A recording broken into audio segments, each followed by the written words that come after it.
सहनाववतु सहनौ भुनक्तु सह वीर्यं करवावहै तेजस्विनावधीतमस्तु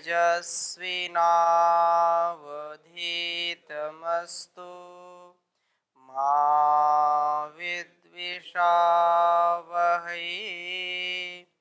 ओम शांति शांति शांति। वैदिक जीवन पद्धति की इस कक्षा में आप सबका हार्दिक स्वागत है, अभिनंदन है। ईश्वर स्तुति प्रार्थना उपासना के 5वें मंत्र का हम स्वाध्याय कर रहे थे और जिसमें विशेष बात कही। पुनः एक बार मंत्र को आपके समक्ष में उच्चारण करता हूँ। ओम येन द्यौरुग्रा पृथ्वी च दृढ़ा येन स्वस्थभितं येन नाकः योऽन्तरिक्षे रजसो विमानः कस्मै देवाय हविषेम। इस मंत्र को हम कुछ इसमें चर्चा हमने की थी और ये किया था कि ये न द्योरुग्रा, जिस परमात्मा ने, जिस परमात्मा के द्वारा, ये न जो है तृतीया विभक्ति, जिस परमात्मा के द्वारा अथवा जिस परमात्मा ने द्युलोक को उग्र बड़ा तेजस्वी बनाया। ऐसे लोग भी बोलते हैं उग्र, अरे तो बड़ा उग्र है, ये उग्रता दिखाता है, लेकिन यहाँ पर उग्र से क्या है? तेजस्विता, तेजस्वी बनाया है। द्युलोक में सूर्य व सितारे चमक रहे हैं, उनकी ज्योति से यह जगमगा रहा है। शरीर में मस्तिष्क भी ऐसा ही है, जो ज्ञान से जितना प्रकाशित होगा उसका जीवन उतना ही श्रेष्ठ बनता है, उतना ही चमकता है। बोले भाई इसका जीवन तो चमक है, चमक इसके जीवन में।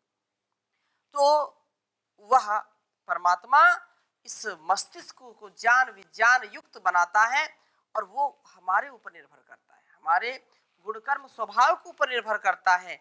हम जैसा जाने वैसा माने और वैसा जीने का प्रयास करें। इससे विपरीत आचरण करेंगे तो बात नहीं बनेगी। तो ये बात कही थी कि हमारा मस्तिष्क कैसा हो? पूरा ज्ञान से भरा होना चाहिए, ज्ञानवान, मस्तिष्क से ज्ञानवान, हृदय से श्रद्धावान और शरीर से बलवान, आचरण से चरित्रवान। ऐसे हमारा स्वभाव होना चाहिए। अगली बात मैं करूं उससे पहले किसी कोई प्रश्न हो तो पूछें। ओम स्वामी जी। ये जो ईश्वर ने पृथ्वी चांद सूर्य बनाए हैं जी। तो आज के संदर्भ में जो सूर्य देव की पूजा करते हैं, चंद्र देव की पूजा करते हैं, तो क्या उनकी पूजा करने मात्र से हम उस परमपिता परमेश्वर जिन्होंने इन्हें प्रकाशित किया उसकी पूजा संभव होती है या इसके पीछे और कोई संदर्भ है? ऐसा लोगों का आज के संदर्भ में ऐसा देखा गया है, तो इसको समझना चाहेंगे। बहुत सुंदर बात पूछी आपने। प्राचीन काल से ही हमारा देश ज्ञान विज्ञान में अग्रणी रहा है और प्रत्येक कार्य को हमने बहुत सोच विचार करके किया है, पूरी वैज्ञानिकता के साथ किया है। हाँ, बाद में कुछ लोगों ने उसको बिल्कुल ऐसा बना दिया कि उसमें से अश्रद्धा भी लोगों को हो गई और उसकी वैज्ञानिकता को हमने कभी बखान नहीं किया। जो सूर्य चंद्र आदि हैं, जिनको हम देवता कहते हैं कि सूर्य देवता, चंद्र देवता, कोई अंग्रेज ये नहीं कहता सन देवता, सन गॉड बोलता है क्या है? मून गॉड कोई बोलता है क्या है? नहीं बोलता ना, कोई नहीं बोलता है। लेकिन हम बोलते हैं क्या? सूर्य देवता और चंद्र देवता। तो देवता का तात्पर्य क्या है? देव का तात्पर्य क्या है? कि देव का तात्पर्य यह है कि देव जो है द्योतनाथ जो देने वाला है, जो देता है वो देवता है। और देव, जैसे इसमें कहा कि ये हमारे अंदर भी जो ज्ञान का प्रकाश है वो भी सूर्य है। तो ज्ञानवान जो है, ज्ञान युक्त होना, वो भी देवता के रूप में है। सूर्य, चंद्र, पृथ्वी, आकाश, ये सारे कैसे देवता के रूप में हमने जाना है। जल देवता, अग्नि देवता, क्यों? क्योंकि ये हमको जीवन देते हैं। ये यदि ना हो तो हमारा जीवन चल नहीं सकता है। अच्छा, माता पिता भी देवता है। मातृदेवो भव, पितृदेवो भव, आचार्य देवो भव, अतिथि देवो भव, राष्ट्र देवो भव। तो ये सूर्य जो ये प्रसंग आपने पूछा है, तो इसका पूजा करने का तात्पर्य क्या है? पूजा करने का तात्पर्य ये भी एक अर्थ है कि यथा योग्य सत्कार करना, उसका यथा योग्य उपयोग लेना, यथा योग्य उसका, उस पदार्थ का, उस स्थान का, उस व्यक्ति का अपने कल्याण के लिए, राष्ट्र के कल्याण के लिए, अपनी उन्नति के लिए यथा योग्य उसका सदुपयोग करना, उसका उपकार लेना भी पूजा है। यथा योग्य सत्कार करना भी।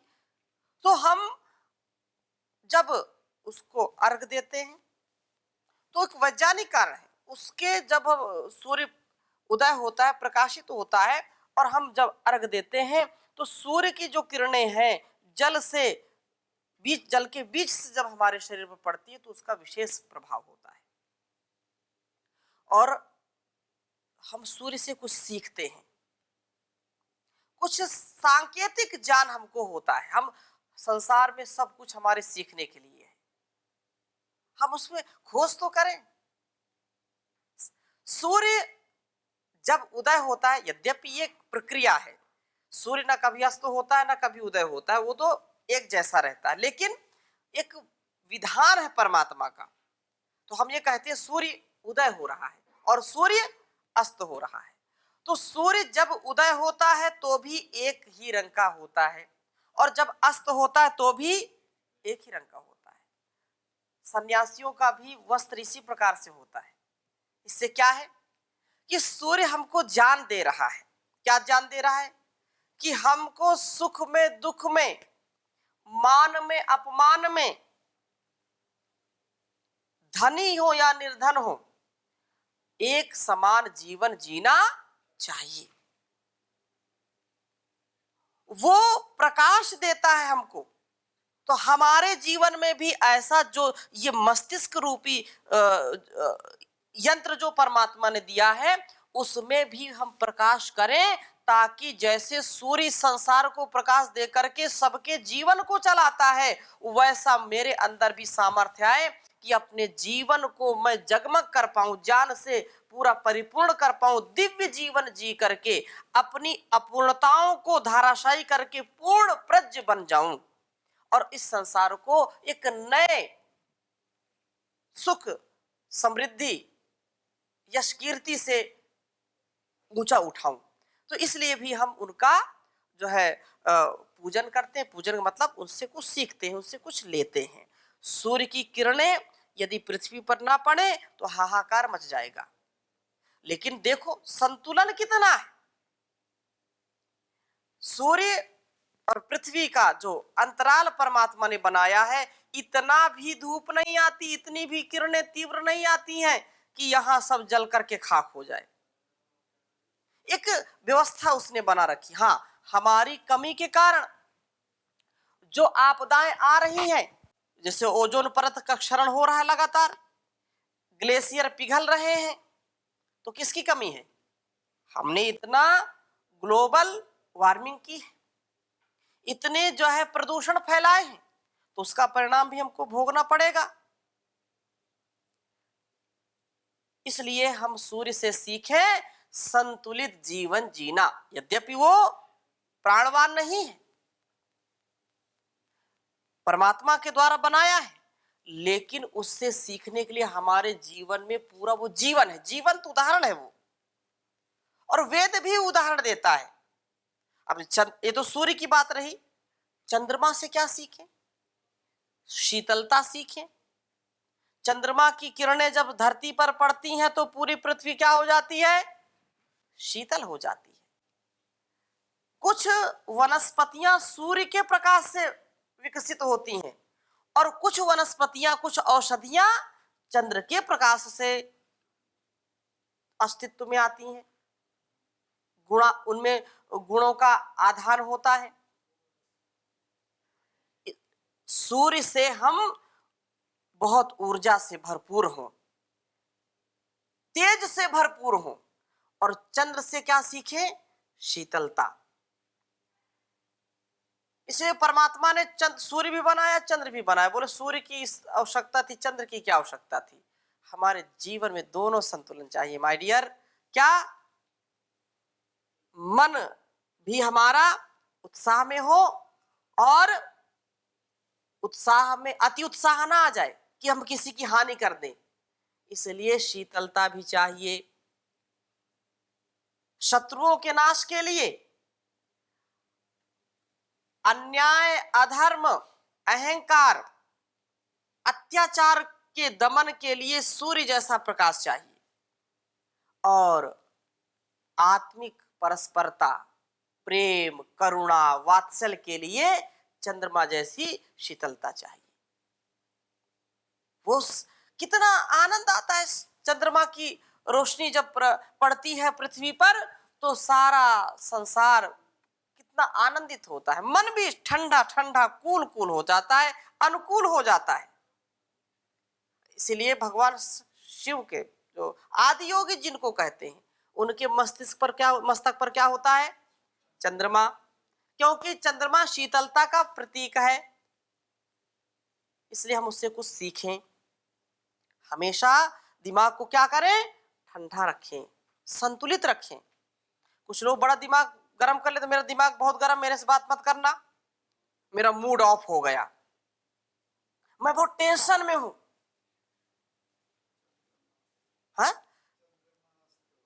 हाँ, तो चंद्रमा उसका अस्त ना हो, चंद्रमा सदा स्वस्थ रखे हमारे दिमाग को। इसलिए चंद्रमा को हम देवता मानते हैं, उसकी पूजा करते हैं। पूजा का मतलब यथा योग उससे उसका उपकार लेते हैं अपने जीवन में। और वेद कहता है क्या? कि हमको उससे सीखना है। स्वस्ति पंथा मनुचरेम सूर्या चंद्रमसा विवा पुनर्दताग्नता जानता संगमे मही। कि जैसे सूर्य चंद्र बिना थके बिना रुके, परमात्मा ने जैसा उनको अनुशासन में रख दिया, जैसा उनके लिए अनुशासन बना दिया, वो वैसे ही चल रहे हैं। तो सूर्य चंद्र के समान हम भी अपने कर्तव्य में सदा लगे रहें, एक पल भी, एक कदम भी हम पीछे ना हटाएं, सतत लगे रहें। तो ऐसी स्थिति में हम अपने जीवन को रखें। आगे चलें। आगे कहा कि ये देवरुग्रा पृथ्वी, जिसने पृथ्वी लोक को दृढ़ बनाया है, और पृथ्वी शरीरम, पृथ्वी एक तो हम ये पृथ्वी गोल गोल जो देखते हैं ये पृथ्वी है। इस शरीर को भी क्या कहते हैं? जैसे मैंने कहा कि देवलोक मतलब ऊपर का मस्तिष्क है, लेकिन जो स्थूल रूप में हमको दिखाई पड़ता है, तो इस पृथ्वी को क्या कहते हैं? शरीर को भी क्या कहते हैं? पृथ्वी। क्योंकि पृथ्वी से ही बनी है। जब व्यक्ति का देहांत हो जाता है तो मिट्टी कहते हैं इसको, शरीर को क्या कहेंगे? मिट्टी।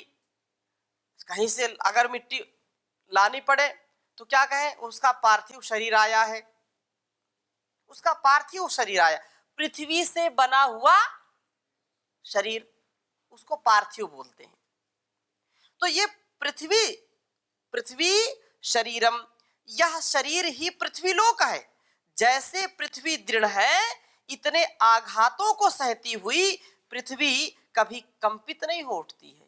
कितना सहती है? कहते हैं कि जो है धरती जैसा धैर्य होना चाहिए, धरती जैसा धैर्य। तो आकाश से होने वाली बूंदों व ओलों से आघातों को शांतिपूर्वक सहने वाली है, क्षमा है, ये धरती है।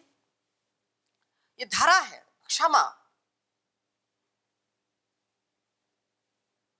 ये जननी है, सबको जन्म देने वाली। धैर्यम यस्य पिता क्षमा च जननी, तो ये जो है क्षमा है, सहने वाली है, ये धरा है, सहने वाली है, धारण करने वाली है।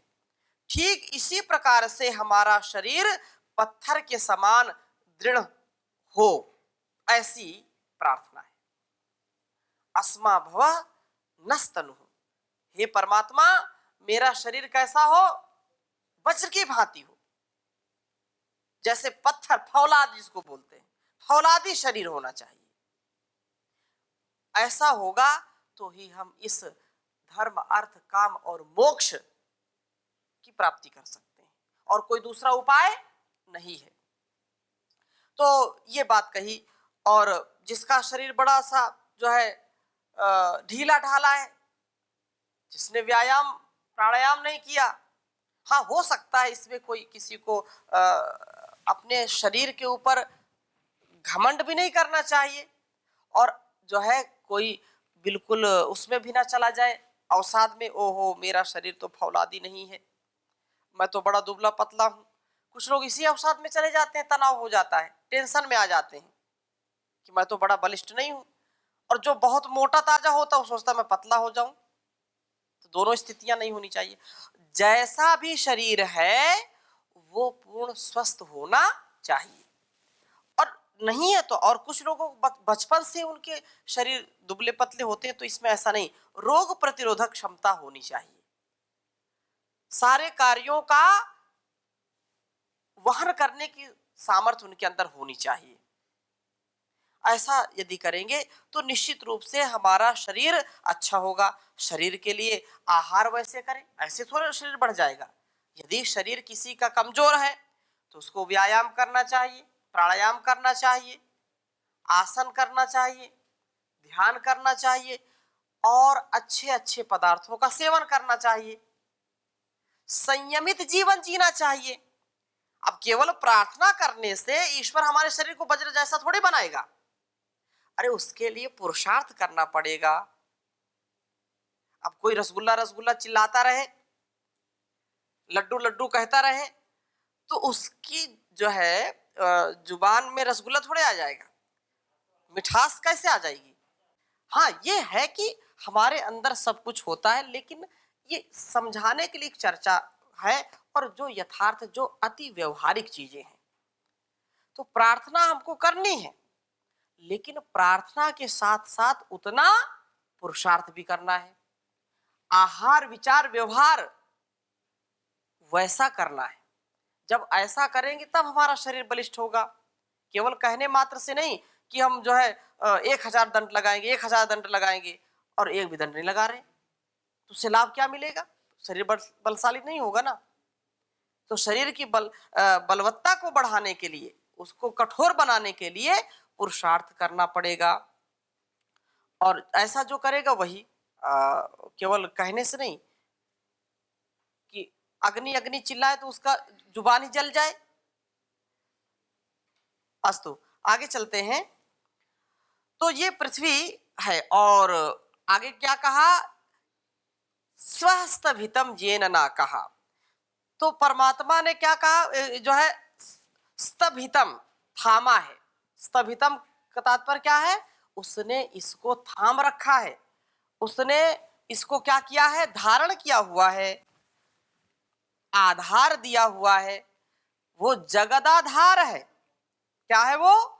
जगदाधार, जगत का आधार है। स्वर्ग कामो यजेत कहा, जिस परमात्मा ने येन येन स्वः स्तभितम, जिस प्रभु ने स्वः स्वर्ग लोक को स्तभितम, थामा हुआ है, धारण किया हुआ है। अब स्वर्ग के लिए क्या करना है, तो वेद आज्ञा देता है, स्वर्ग कामो यजेत। यदि स्वर्ग की कामना तुमको करनी है, स्वर्ग की वांछा है, तो क्या करना है, स्वर्ग को शास्त्रनिष्ठ लोग जो है वेद विहित यज्ञों के द्वारा प्राप्त किया जा सकता है, ऐसा विधान है। स्वर्ग की प्राप्ति के लिए क्या करना है, यज्ञ करना है। इन यज्ञों के द्वारा ही हमारा जीवन श्रेष्ठ बनता है, क्योंकि यज्ञ ही क्या है? सर्वोत्तम कर्म है। यज्ञो वही श्रेष्ठतमम कर्म। तो श्रेष्ठतम कर्म के द्वारा कर्मकांडी स्वर्ग प्राप्त करते हैं। आयु प्राणम प्रजाम पशुम कीर्तिम द्रविड़म ब्रह्म वर्चसम।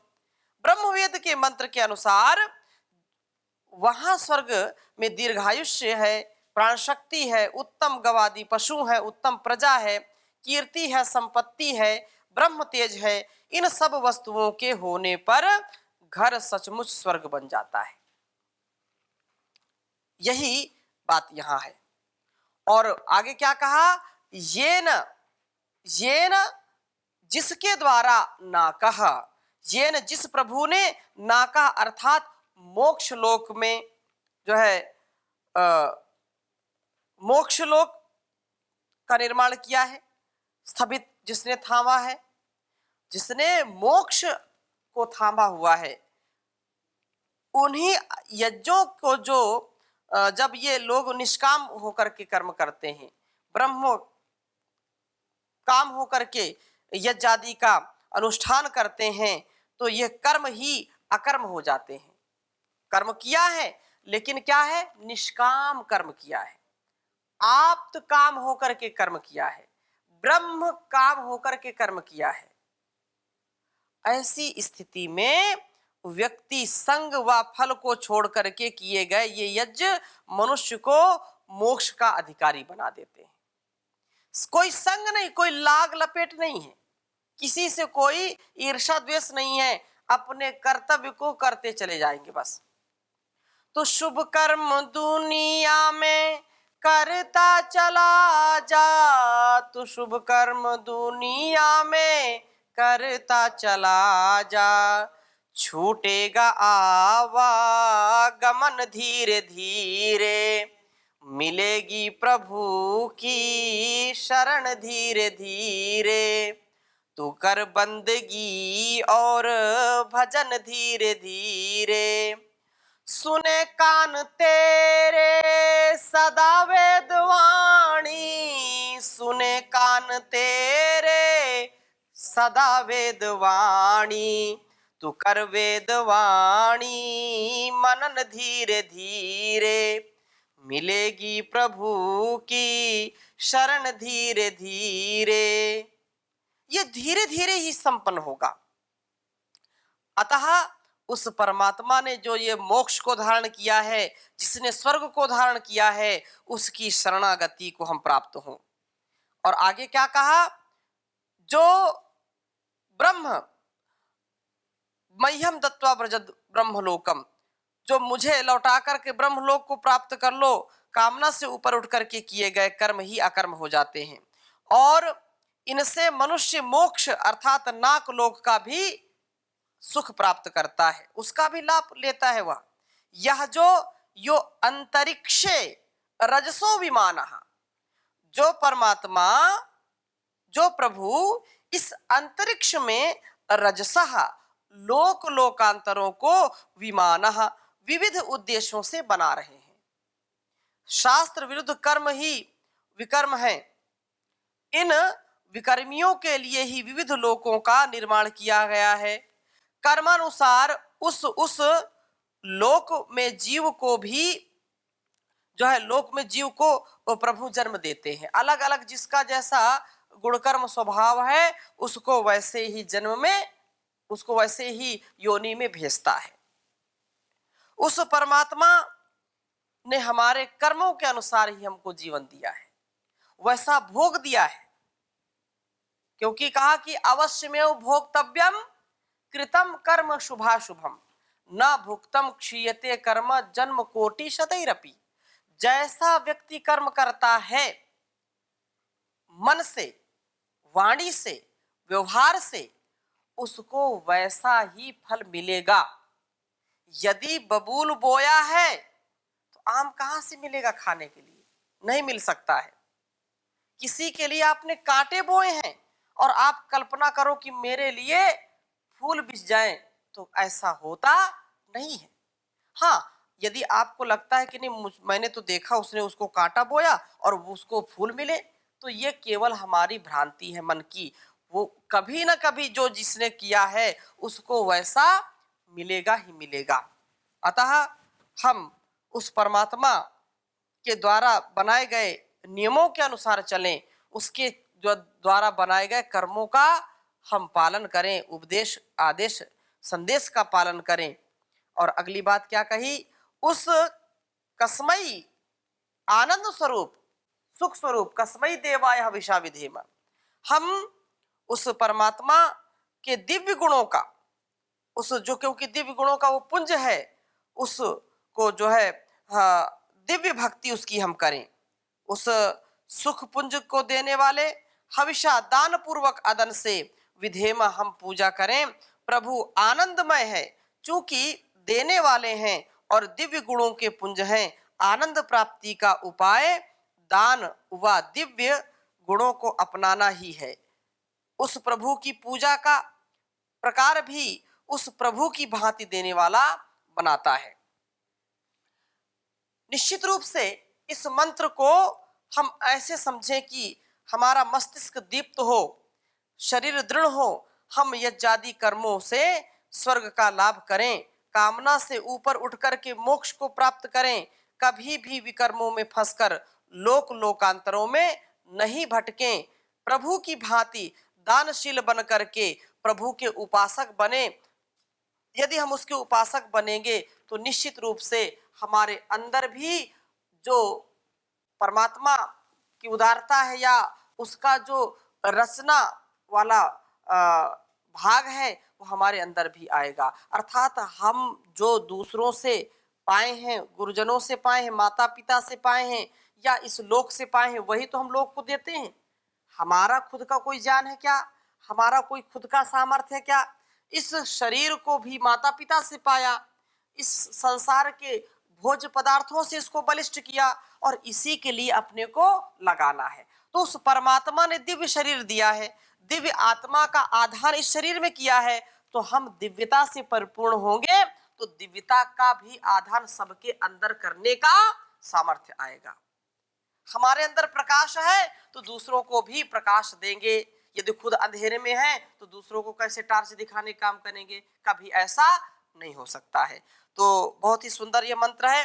इसके विषय में थोड़ी चर्चा अगली कक्षा में और करेंगे। अभी यहीं पर विराम देते हैं। ओम शांति शांति शांति।